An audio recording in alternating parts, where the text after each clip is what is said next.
안녕하세요. 염쌤입니다. 3D 프린터 응용 기능사 실기 하루에 10분씩 20일 완성해 나가는 동영상입니다. 퓨전 360을 활용해 모델링하는 것뿐만 아니고 도면을 해석하고 퓨전 360의 다양한 기능들도 함께 배워나가게 되실 거예요. 초보자분들도 쉽게 이해할 수 있을 정도로만 알려드릴 예정이니 편안한 마음으로 따라와 주시길 바랍니다. 오늘은 선의 종류와 그 쓰임에 대해서 알아보도록 하겠습니다. 앞에 보이는 도면은 기존에 출제되었던 기출 문제입니다.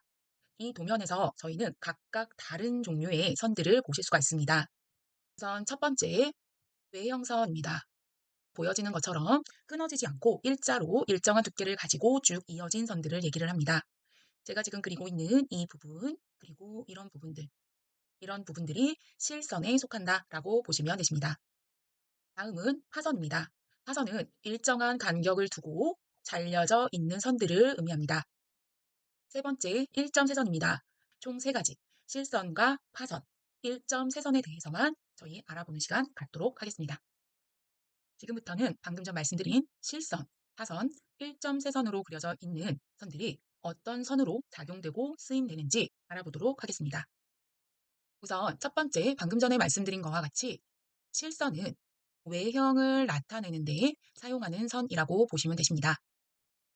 고로 제가 지금 화살표 방향에서 바라보는 방향을 정면도로 하여 그렸을 경우 이와 같은 모습이 나오게 됩니다.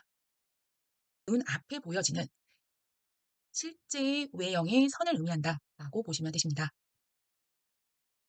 그리고 또 치수선 같은 경우에도 마찬가지로 끊어짐이 없이 일정한 두께로 이어진 선으로 치수를 기재하기 때문에 외형선과 치수선은 실선으로 그려진다라고 보시면 되실 것 같습니다. 사선입니다. 화선은 지금 보시는 것처럼 정면도를 하였을 때 실제 내 눈 앞에는 없지만 형태를 구성하고 있는 외형의 선일 경우에는 이 부분을 수문선으로 그려주셔야 되시는 겁니다. 다시 정면도 보도록 하겠습니다. 정면도에서 바라봤을 때 수문선은 이 부분에 그려져 있으며 동그라미를 그렸던 이 파져 있는 부분에 대한 표시라고 보시면 되십니다. 고로 수문선은 외형으로부터 나오는 선이므로 매우 중요한 선 중의 하나라고 보시면 되십니다. 1.세선은 선과 하나의 점으로 반복하여 이루어진 선이라고 표시가 되어 있고요. 쓰임은 중심선과 대칭선 등에 사용된다라고 표시되어 있습니다. 그 외에는 원통을 가로지르는 축선으로도 사용이 되고 있습니다. 예를 한번 보도록 하겠습니다. 첫 번째, 중심선으로 사용된 1.세선입니다. 말 그대로 원의 중심점을 지나가는 수평한 선과 수직한 두 개의 선을 저희는 원의 중심이라고 하여 중심선이라고 얘기를 합니다. 원으로 그려진 것들은 지금처럼 중심선을 항상 같이 그려주셔야 된다라고 보시면 되십니다. 그 옆에 보이는 도형은 원의 형태를 띠고 있지 않지만 중간에 1.3선이 그려져 있는 것을 확인할 수 있습니다. 이 경우에는 중심선의 용도라기보다는 대칭선의 용도라고 보시면 되십니다.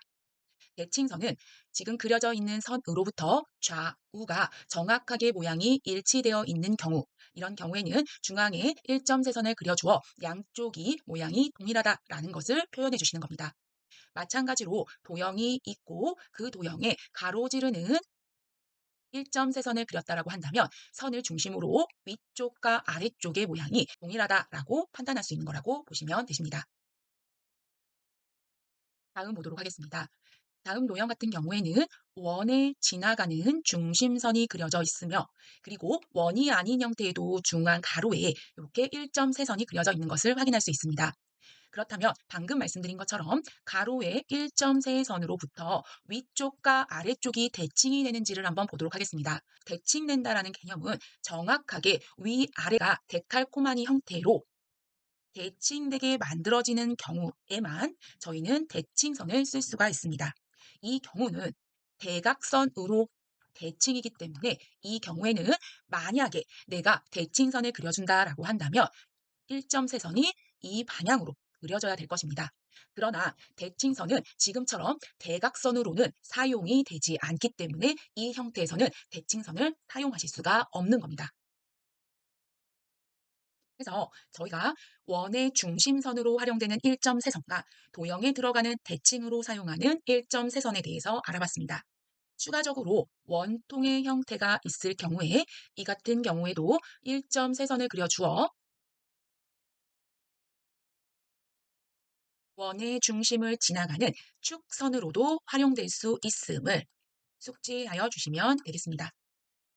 추가적으로 외형선과 수문선 같은 경우에는 해당 크기만큼 그 안에서 정확한 치수로 그려져야 되는 반면 일점세선 같은 경우에는 우리가 실제로 그어져야 되는 선의 길이보다 조금 더 길게 표시되어 있는 것을 확인할 수 있습니다. 방금 전에 배운 일점세선에 대해서 실제 출제 도면을 보고 어떤 식으로 적용되었는지 확인해보고 넘어가도록 하겠습니다. 해당 보여지는 도면에서의 일점세선은 지금처럼 원통을 지나가는 축선으로 사용된 것과 원의 중심을 지나가는 중심선으로 사용된 일점세선, 그리고 대칭으로 사용된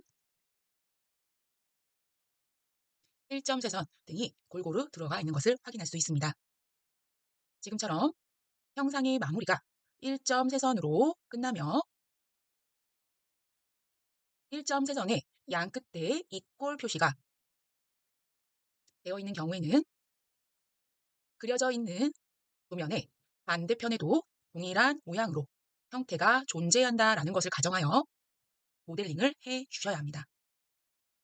기본적으로는 완전한 스케치를 하는 것이 맞으나 대칭일 경우에는 현재처럼 반대편을 무시하고 중심선과 이꼴 표시로 마무리하실 수도 있다는 점을 기억해 주시면 될 것 같습니다.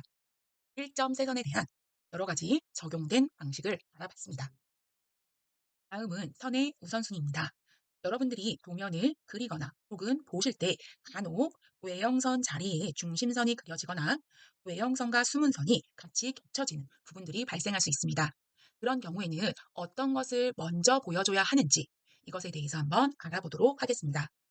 지금 보이는 이미지의 3D 형태는 네모 박스층 부분이라고 보시면 되십니다. 정면도는 해당 모델링의 화살표 방향이며 정면도와 평면도, 우측면도로 구성되어 있는 것을 확인할 수가 있습니다. 이, 이 도면에서 여러분들이 보셔야 되는 부분은 동그라미가 있는 구멍이 파져 있는 부분과 꺾여져 들어가 있는 이 부분을 같이 봐주시면 될 것 같습니다. 해당 선은 외형선으로 그려질 것이며 축선과 그리고 이 앞에 있는 외형선이 서로 같은 자리를 공유하고 있으므로 두 개의 선이 겹쳐 보이게 될 것입니다. 그랬을 때 저희가 정면도 상에서 외형선으로 표시를 해 주어야 하는 건지 아니면 중심선으로 표시를 해 줘야 하는 건지 이 부분에 대해서 알아보도록 하겠습니다. 정면도에서 꺾어져 있는 부분을 확대해서 보면 지금과 같이 중심선과 외형선이 같은 자리에 포개져 있으나 실제로 앞에 보여지는 것은 외형선인 것으로 확인이 되고 있습니다. 그러나 방금 말씀드린 것처럼 중심선 같은 경우에는 저희가 그려야 되는 위치로부터 조금 더 길게 그려줘야 한다라고 말씀드렸기 때문에 외형선 2로 일부 이렇게 삐져나와 있는 모습으로 확인이 되고 있습니다. 그래서 외형과 중심선이 서로 같은 자리에 발생하게 된다면 지금처럼 외형선을 보여주되 중심선과 외형선이 정확한 길이로 일치하게 된다면 중심선의 길이를 살짝 더 빼주어 이 자리에 중심선이 겹쳐 있습니다 라는 것을 표시해 주시는 게 좋습니다. 추가적으로 예제에는 없지만 외형선과 수문선이 서로 겹치게 된다면 어떤 것이 우선돼야 될까요? 네, 외형선이 우선돼야 됩니다. 예를 들어 지금 보여지는 수문선의 위치에 외형선이 그려진다라고 가정해 보도록 하겠습니다. 이와 같은 경우 외형선이 나와야 되나 아니면 수문선이 나와야 되나 라는 건데요. 여러분들이 충분히 유추하실 수 있겠지만 이와 같은 경우에는 외형선을 먼저 우선순위화하여 그려주셔야 되는 겁니다. 고로 우선순위는 외형선, 그 다음이 수문선, 그 다음이 중심선, 그리고 가장 마지막이 치수선이라고 생각하시면 되십니다. 고양이 눈이 무슨 일을 하는지 궁금하신 분은 옆의 다른 영상을 클릭해 주세요.